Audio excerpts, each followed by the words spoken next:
Hello student, कैसे हो आप लोग। स्टूडेंट, आज का ये वीडियो क्लास 12 शिक्षा शास्त्र के जितने भी स्टूडेंट हैं उनके लिए सबसे ज़्यादा इम्पॉर्टेंट है, क्योंकि आज की इस वीडियो में सभी महत्वपूर्ण प्रश्न लेकर आए हैं जो कि मॉडल पेपर से लिया गया प्रश्न है। और अभी से इन सभी प्रश्नों को आप तैयार कर लीजिए, बोर्ड एग्जाम में हर साल ये आते हैं प्रश्न।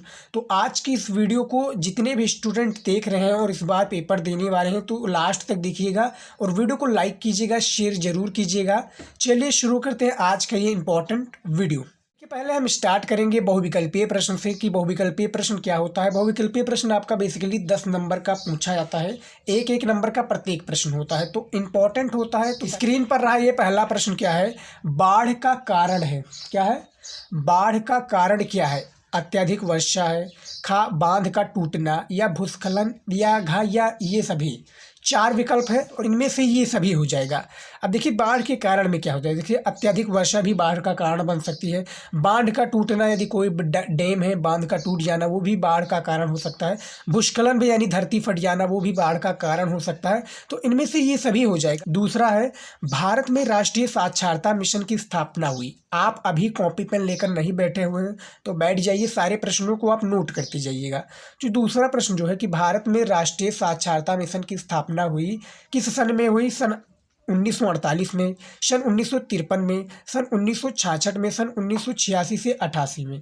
तो इनमें से आपका सही विकल्प क्या हो जाएगा स्टूडेंट, याद रखिएगा। इनमें से आपका घा हो जाएगा। 1986 से 1988 के बीच में जो राष्ट्रीय साक्षरता मिशन है इसकी स्थापना हुई थी, ये आपको पता होना चाहिए। तीसरा देखिए क्या है, सभी ऑब्जेक्टिव यानी बहुविकल्पीय प्रश्न को इसमें हमने बताया है। तो आपसे रिक्वेस्ट है, अभी तक आपने चैनल को सब्सक्राइब नहीं किया तो सब्सक्राइब कर लीजिए, और इंस्टाग्राम आईडी पर अभी फॉलो नहीं किया है तो जाइए फॉलो कर लीजिए, वहाँ पर भी हम न्यू न्यू अपडेट्स लाते रहते हैं। तो देखिए हमारे देश में शिक्षा का स्तर है, किस प्रकार से जो शिक्षा का स्तर है आपका सामान्य से निम्न हो जाएगा, जो कि हमारे देश में जो शिक्षा का स्तर है बेसिकली यही है, ये आपको याद रखना है। इसी प्रकार से आपका ऑब्जेक्टिव क्वेश्चन बोर्ड एग्जाम में पूछा जाता है, ये आपको याद रखना है। चौथा जो है आपका 5 प्रश्न शायद आपका ये पूछा जाता है, 5 प्रश्न आपका निश्चित उत्तरीय पूछ लिया जाता है। तो हम इसमें जितने भी बताएंगे इंपॉर्टेंट होंगे, और निश्चित उत्तरीय वाला भी प्रश्न हमने वीडियो बना दिया है, यदि आपने वो नहीं देखा है तो देख लीजिए। तो देखिए क्या है, भारत में प्रौढ़ शिक्षा का आरंभ कब हुआ। जो प्रौढ़ शिक्षा है इसका बेसिकली जो आरंभ हुआ किस सन में हुआ, तो याद रखिएगा 1910 हो जाएगा इसका सही विकल्प। खा नंबर इसका राइट आंसर हो जाएगा। चलिए देखते हैं अगला प्रश्न, देखते हैं क्या है। सभी प्रश्न इंपॉर्टेंट है और वीडियो को शेयर भी कीजिएगा अपने दोस्तों के साथ, आपको अच्छा लगता है तो। देखिए क्या है, जनसंख्या की दृष्टि से पांचवा हमारा प्रश्न है कि जनसंख्या की दृष्टि से भारत का विश्व में स्थान है। शिक्षा शास्त्र का है, 100 नंबर का पेपर होता है, सारा पेपर इंपॉर्टेंट रहता है।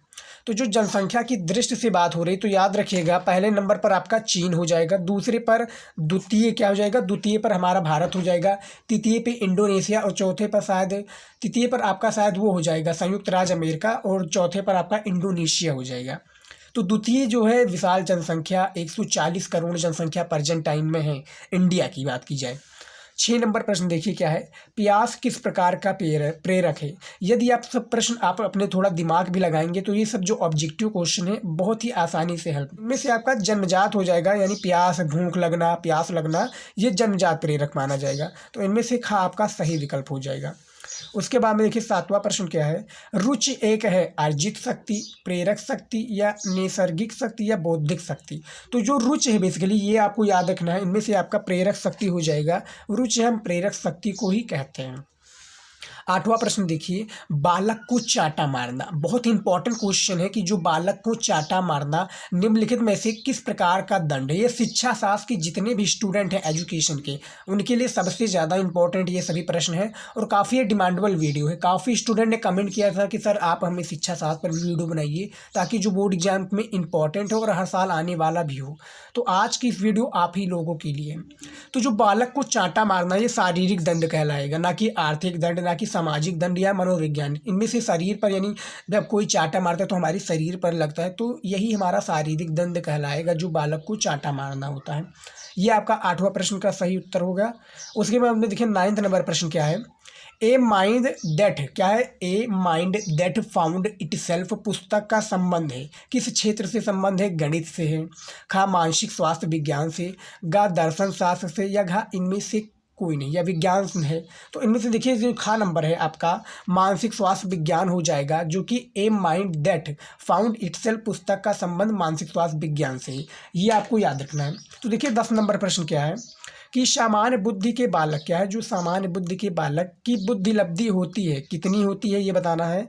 का आपका हो जाएगा 80 से 90, खा 1900 110, गा आपका 70 से 80 या 110 से 120। तो ये आपको याद होना चाहिए कि 90 से 110 हो जाएगा, जो कि सामान्य बुद्धि के क्या होते हैं बालक की जो बुद्धि लगती है सामान्य बुद्धि के बालक को 90 से 110 इसका सही विकल्प हो जाएगा। 11 नंबर प्रश्न देखिए, वस्तुनिष्ठ परीक्षण से हम माप सकते हैं। तो याद रखिएगा आपका तर्क शक्ति हो जाएगा, जो वस्तुनिष्ठ परीक्षण है इससे हम माप कर सकते हैं तर्क शक्ति की, ये आपको पता होगा। चलिए देखते हैं 12 नंबर प्रश्न देखिए, रोशा परीक्षण मापन करता है। जो रोशा परीक्षण है बेसिकली ये किसका मापन करता है, उपलब्धि का, रुचि का, बुद्धि का या व्यक्तिगत का। तो जो रोशा परीक्षण है ये आपको याद रखना है, व्यक्तिगत इसका सही विकल्प हो जाएगा, व्यक्तिगत का ही मापन करता है, ये आपको याद होना चाहिए। उसके बाद में देखिए सारे प्रश्न को हम जल्दी जल्दी इसलिए करा रहे हैं ताकि आपका समय बचे। काफ़ी स्टूडेंट ने तो अभी तक ही वीडियो को छोड़ दिया होगा, लेकिन आपको नहीं छोड़ना। यदि आपको 100 में से 100 लाना है तो हम आपकी तैयारी कराएंगे, और आप कमेंट भी करते हैं तब भी हम वीडियो लेकर आते हैं, नहीं तो और भी हम वीडियो लेकर आएंगे जो इंपॉर्टेंट होगा और जो आपकी तैयारी के लिए बेटर होगा। 13 नंबर प्रश्न देखिए क्या है, निर्देशन का प्रमुख उद्देश्य है। जो निर्देशन है इसका बेसिकली जो प्रमुख उद्देश्य है क्या है, छात्र का शारीरिक विकास या छात्र का मानसिक विकास या छात्र का संवेगात्मक विकास या छात्र का संवेगात्मक विकास। तो इनमें से आपका जो सही विकल्प हो जाएगा 13 नंबर प्रश्न का ये हो जाएगा गा नंबर, छात्र का सर्वांगीण विकास जो है निर्देशन का प्रमुख उद्देश्य ये माना जाएगा।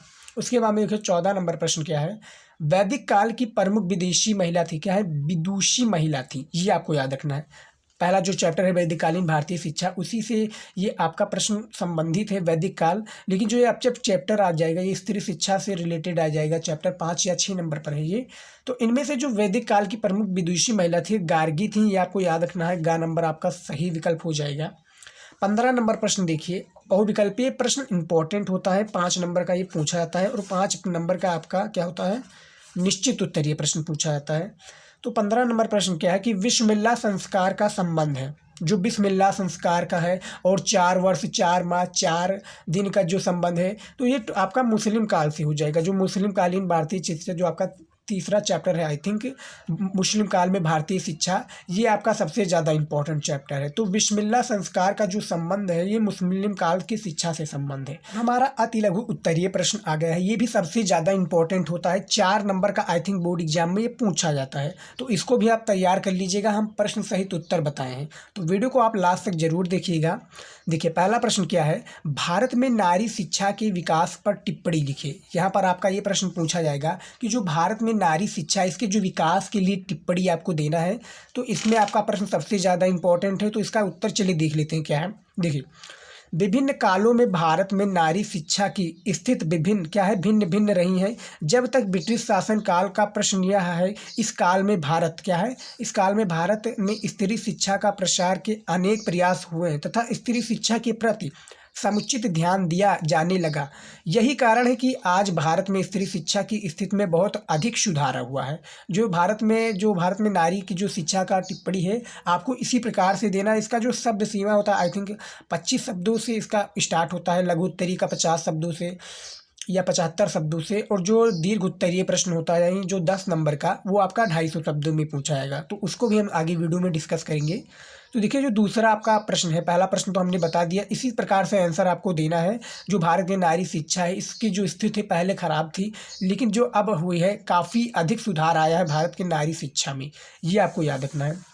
दूसरा सबसे ज़्यादा इंपॉर्टेंट प्रश्न है, सारा जो प्रश्न है VVI है, मोस्ट इंपॉर्टेंट प्रश्न है और बोर्ड एग्जाम से रिलेटेड है। सारे प्रश्न का आंसर आप नोट कर लीजिएगा।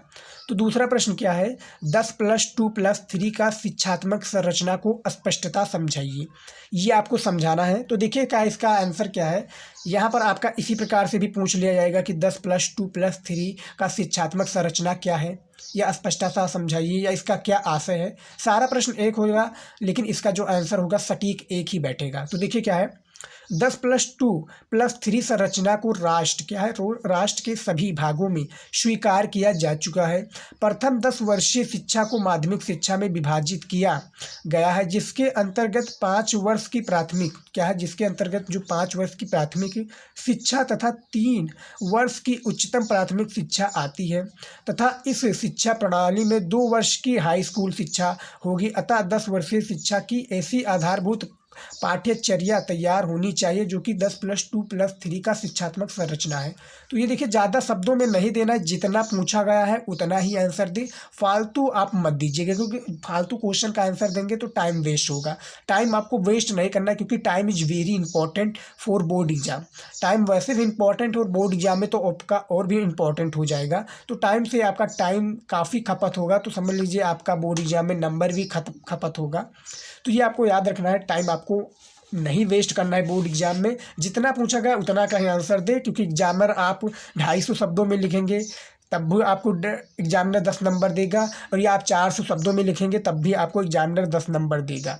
तो ये आपको नहीं करना है, जितना पूछा गया उतना ही दीजिए। देखिए, अब तीसरा प्रश्न क्या है। तीसरा भी प्रश्न सबसे ज़्यादा इम्पोर्टेंट है कि पर्यावरण शिक्षा की विषय वस्तु क्या होनी चाहिए।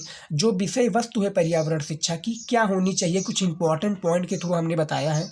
देखिए, पर्यावरण शिक्षा की विषय वस्तु अध्ययन क्या है। विषय वस्तु अध्ययन पाठ्यक्रम है। पहला आपका है मानव तथा पर्यावरण, दूसरा है अर्थशास्त्र एवं पर्यावरण, तीसरा है सरकारी नीति एवं नागरिक, चौथा आपका वायु प्रदूषण, पांचवा है जनसंख्या एवं नगरीय, 6 है आपका सामाजिक संसाधन, या 7वां वृक्ष एवं जल संसाधन। अब देखिए, जब भी आप पेपर देने जाएंगे तो क्या लिखिए, जैसे पर्यावरण ये प्रश्न पूछ लिया गया अति लघु उत्तरीय में, तो करना क्या है, यहाँ पर आप डाल दीजिएगा नीले पेन से, ब्लू पेन से, कि पर्यावरण शिक्षा की विषय वस्तु निम्नलिखित प्रकार से हैं या निम्नवत हैं। उसके बाद में पॉइंट वाइज याद रखिएगा, जब आप पॉइंट वाइज देखते हैं तो एग्जामिनर को भी पढ़ने में कोई दिक्कत नहीं होगी। आप हमारे ब्रिलियंट स्टूडेंट हैं, यहाँ पर आप समझ जाएंगे, लेकिन एग्जामिनर भैया नहीं समझता है, तो एग्जामिनर को समझाने के लिए क्या कीजिए, जैसे यह एक डाल दिया, दूसरा यहाँ पर आप डाल दीजिए, तीसरा आप इसे सीरियल वाइज आप ऐसे पॉइंट वाइज हमेशा आप लिखते चले जाइए। इससे क्या होगा, एग्जामिनर को पढ़ने में दिक्कत नहीं होगा, और सीरियल वाइज लिख रहा तो कॉपी भी बेटर लगेगी, कॉपी भी अच्छी लगेगी दिखने में। तो ये आपको याद रखना है, इसी प्रकार से देना है, ज़्यादा नहीं देना है। देख सकते हैं और भी इसमें पूछे गए थे, लेकिन इसमें हमने काट कर 7 ही बताए हैं, इंपॉर्टेंट है, तैयार कर लीजिए। उसके बाद में देखिए, चौथा क्या है, सामाजिक शिक्षा की उपयोगिता का विवेचना कीजिए। जो सामाजिक शिक्षा इसकी क्या उपयोगिता है, इसकी आपको विवेचना करना है, बिल्कुल सटीक इसका आंसर देना है। तो देखिए, सटीक आंसर किस प्रकार से आपको देना है। सामाजिक शिक्षा की बहुपक्षीय उपयोगिता है, क्या है, जो सामाजिक शिक्षा इसकी बहुपक्षीय उपयोगिता है, ये अर्ध तथा अल्प शिक्षित प्रोणों को समुचित स्वर क्या है, समुचित स्तर तक, ये आपको याद रखना है, शिक्षित प्रोणों का समुचित स्तर तक शिक्षित करने में सहायक है। ये प्रोण नागरिकों क्या है, प्रोण जो नागरिकों की विभिन्न आवश्यकताओं की पूर्ति करती है, इसके शिक्षा के लक्ष्यों की पूर्ति होती है।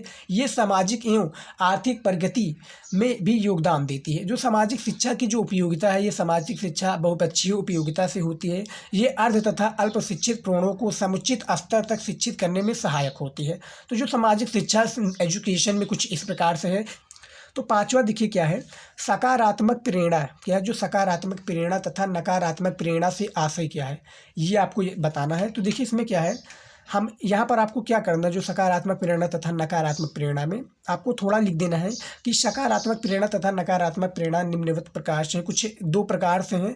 2 प्रकार कौन कौन से हैं, देखिए यहाँ पर आपका ये भी प्रश्न पूछ लिया जाएगा कि सकारात्मक प्रेरणा तथा नकारात्मक प्रेरणा का अंतर बताइए, दोनों में अंतर क्या है, डिफरेंस क्या है, या सकारात्मक प्रेरणा या नकारात्मक प्रेरणा किसे कहते हैं, तो दोनों में आपको बताना रहेगा। अति लघु उत्तरीय का छोटा प्रश्न है। तो देखिए, पहला हम देखेंगे सकारात्मक प्रेरणा। सकारात्मक प्रेरणा क्या है, इसे आंतरिक प्रेरणा भी कहते हैं, जो आंतरिक प्रेरणा भी इसे कहते हैं। इस प्रेरणा में व्यक्ति किसी कार्य को अपनी इच्छा क्या है, अपनी इच्छा से करता है। जो इस प्रेरणा में जो व्यक्ति है भैया अपनी इच्छा से ये कार्य करता है, ये आपको याद रखना है। उसके बाद में देखिए, दूसरा क्या है, नकारात्मक प्रेरणा। अब नकारात्मक प्रेरणा में क्या है, इसमें व्यक्ति किसी कार्य को स्वयं अपनी इच्छा से ना करके अन्य व्यक्तियों की इच्छा या बाह्य प्रभाव के कारण करता है। यानी सकारात्मक और नकारात्मक यानी नेगेटिव और पॉजिटिव का अर्थ है। सकारात्मक में कोई भी व्यक्ति जो कार्य है वो अपने मन से करता है, अपनी इच्छा अनुसार करता है, लेकिन जो नकारात्मक है ये किसी के द्वारा कराया जाता है। सकारात्मक नकारात्मक प्रेरणा में दोनों में ये डिफरेंस है, ये आपको समझ में आ गया। हमने 5 प्रश्न इसमें बताया था।